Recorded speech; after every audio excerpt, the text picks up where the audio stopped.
El origen del pueblo hebreo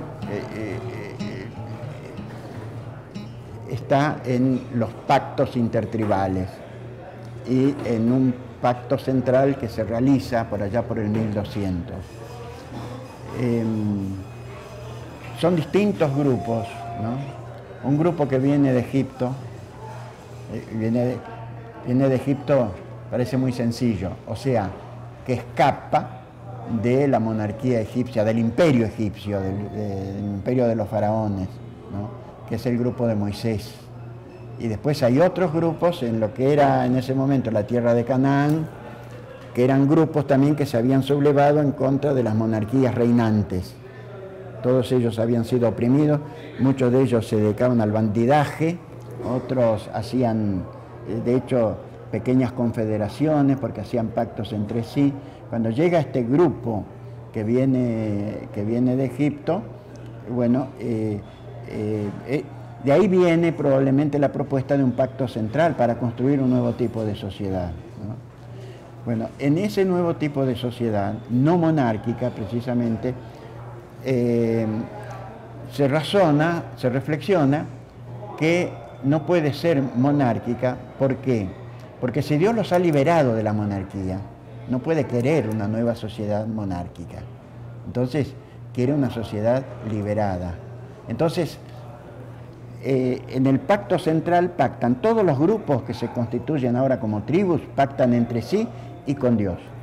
Ahora, Dios pacta con todos y todos pactan con todos. De manera que cuando se quiebra un pacto, se quiebra con Dios.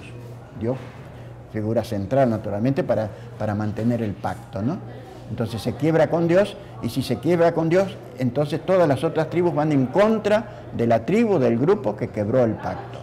Ahora, en ese pacto no se reconocen tributos, no se reconoce al ejército, no se reconoce a la monarquía, sobre todo es antimonárquica, ¿no? No se reconocen deudas, no hay deudas. O sea, es un tipo de sociedad socialista o comunista, como se le quiera llamar, ¿no? Marx entrevió algo así en el comunismo primitivo, ¿no? Pero de hecho esto es algo más que el comunismo primitivo, porque de hecho es proyecto de sociedad de ese tipo, ¿no? Bueno, ese es el modelo de sociedad liberada que tenían en su mente siempre los profetas cuando luchaban en contra de la opresión monárquica. Y es el modelo de sociedad que tiene en cuenta Jesús, ¿no? Cuando se proyecta también esta sociedad en el siglo I, ¿no es cierto? Que naturalmente para eso tienen que luchar contra los sacerdotes, los escribas, y tienen que luchar contra el Imperio Romano, ¿no? Bueno, por lo tanto, descubrir al cristianismo en sus raíces es descubrir esto. Bueno, ahora, Dios está en el pueblo, ¿ve? Entonces no es el Dios fetiche, ¿no es cierto? Entonces aquí hay un sentido de trascendencia que se expresa como Dios, ¿no es cierto?, que es que quiere la liberación, ¿no es cierto?, que no puede ser rey en una sociedad donde hay otros reyes, donde hay dominadores. Puede ser rey solamente en una sociedad donde no hay dominadores, ¿no? Por eso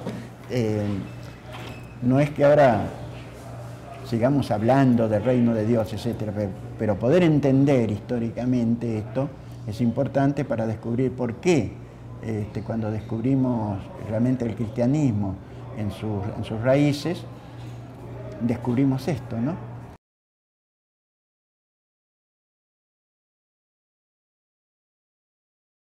Jesús, él comenzó a militar en el movimiento de Juan el Bautista.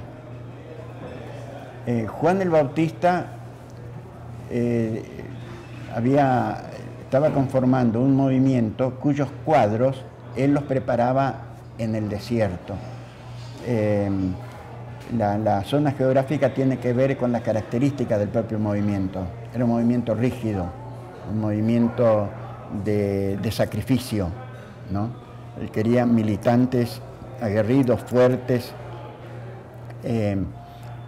para entrar al territorio hebreo.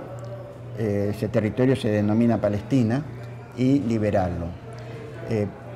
Pero después Jesús se separa de ese movimiento y comienza a conformar su propio movimiento, que al revés del Bautista no lo prepara en el desierto, sino que lo prepara en el seno del pueblo. O sea,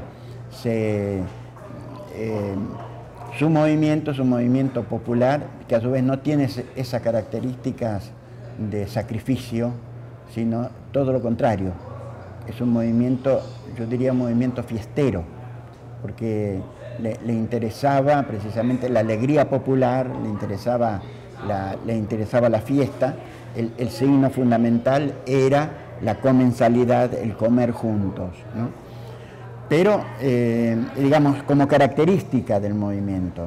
Pero en cuanto a su organización, de acuerdo a los datos que tenemos, podemos pensar en una dirección que estaba hecha por Jesús y algunos pocos. Se cita en los relatos evangélicos a Pedro, Santiago y Juan, a veces se lo cita también a Andrés. Ahí debería estar también la Magdalena seguramente, cosa que no dice los textos por un problema naturalmente que tiene que ver con la relación con las mujeres cuando se hacen esos relatos, que se hacen varias décadas después. Después hay lo que podríamos denominar una especie de mesa grande, ¿no?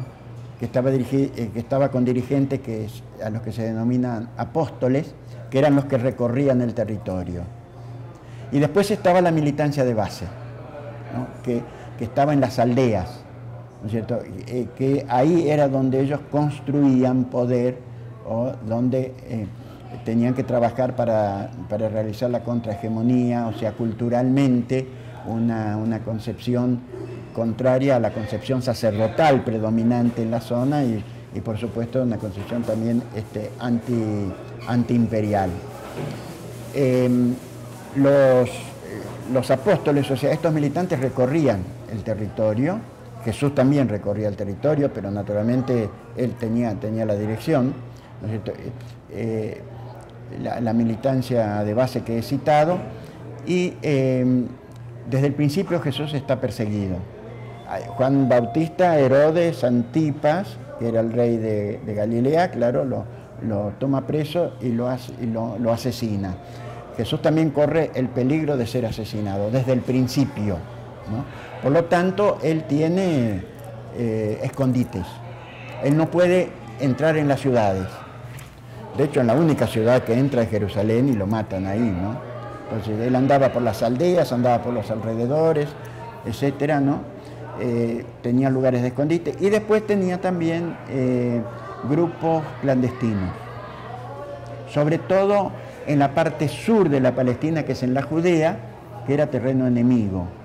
Ahí funcionaban grupos clandestinos. De eso tenemos noticia porque la preparación de la entrada a Jerusalén y la toma del templo se prepara en forma clandestina. De hecho, ahí el lenguaje es en clave, propio de la clandestinidad. Y lo mismo la última cena, se preparan de la misma manera, ¿no?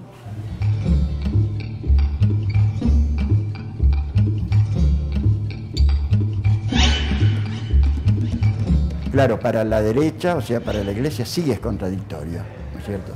Pero si uno va a fondo, no es de ninguna manera contradictorio, porque aparte, el socialismo no empieza con Marx. El socialismo tiene una historia de siglos anteriores a Marx, ¿no?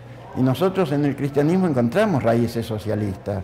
De hecho, encontramos proyectos de sociedad socialista, aunque no se llamasen socialistas. Puedo hablarte del 1200 antes de Cristo, lo que conocemos con nombre de las 12 tribus. De hecho, ese era un proyecto de una sociedad antimonárquica, antitributaria, en la que los bienes se compartían, en la que no podía haber deudas, no podía haber tributos. De manera que era una sociedad, podemos denominarla socialista. Y el proyecto de Jesús de Nazaret, de hecho, es un proyecto que está influenciado por ese proyecto de muchos años antes, de siglos antes, porque Jesús perteneció a la historia de un pueblo, es decir, no fue un extraterrestre, no cayó desde arriba, nació, y además nació en la pobreza, nació en el campesinado. De hecho, su familia era campesina, y en un momento de destrucción del campesinado por la incorporación al Imperio Romano, que se reduplicaban los tributos, en ese momento él conforma un movimiento cuyo proyecto vuelve a ser ese proyecto que se denominaba, en la terminología propia de la historia del pueblo hebreo, reino de Dios, ¿no? Reino de Dios porque no se aceptaba ningún otro rey, el único rey que se aceptaba era Dios, pero este Dios estaba en el pueblo, es decir, no estaba en el templo, no lo tenían los sacerdotes, ¿no es cierto?, sino que era el Dios que estaba en el pueblo. De manera que cuando uno recupera desde el cristianismo estas raíces, naturalmente que se encuentra con el marxismo, pero no con un marxismo burocratizado o con un marxismo dogmático, sino que se encuentra con un marxismo que le enseña naturalmente a hacer los análisis de clase y por lo tanto nos enseña a saber desde dónde nosotros estamos actuando, dónde estamos situados, ¿no?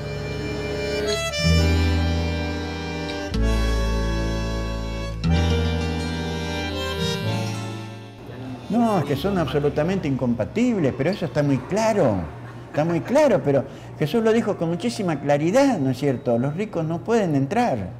Allá él hablaba, también, pongamos en contexto, Jesús no va a hablar de capitalismo, ¿no es cierto?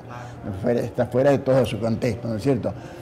Pero sí hablaba de aquellos que habían acumulado, o sea, los que habían acumulado, los ricos, ¿no es cierto? Que son los que ocasionan la pobreza, eso lo tenían claro. Entonces, eso no pueden entrar en el reino de Dios. O sea, no pueden entrar en su proyecto. Quiere decir que no pueden ser cristianos. En eso Chávez tiene toda la razón, tiene mucha más razón que todos los obispos. Porque, claro, los obispos tienen que compaginar. Esto que dice Jesús, tiene que compaginarlo con lo que ellos están haciendo. Entonces, no pueden tolerar, ¿no es cierto?, que ahora un líder revolucionario le interprete a Cristo mucho mejor de lo que ellos lo están interpretando.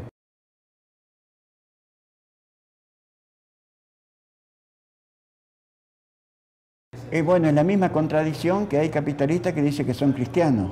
Es la misma contradicción. Es una contradicción in terminis, vamos con el latinajo, ¿no es cierto? Es una contradicción en los términos. O sea, capitalista y socialista es contradictorio. Capitalista y cristiano es contradictorio, es así. Ahora, que uno se llame cristiano siendo capitalista, ¿no es cierto? Bueno, yo no lo puedo impedir eso, ¿no es cierto? Pero sí es absolutamente contradictorio, esto no hay absolutamente ninguna duda, ¿no?